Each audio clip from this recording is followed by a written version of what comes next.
16 বছর স্বাধীনভাবে ইসলামের কথা বলা যায়নি।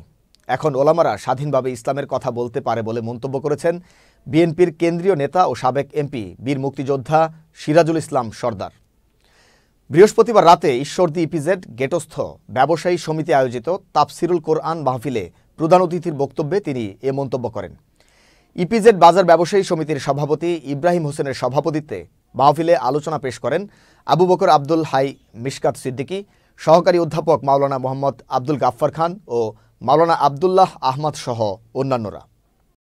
স্বাধীনভাবে এই 15-16 বছর ইসলামের কথা আমরা বলতে পারি নাই। তাদের পছন্দ মতো একটা গ্রামের গণ্ড মূর্খ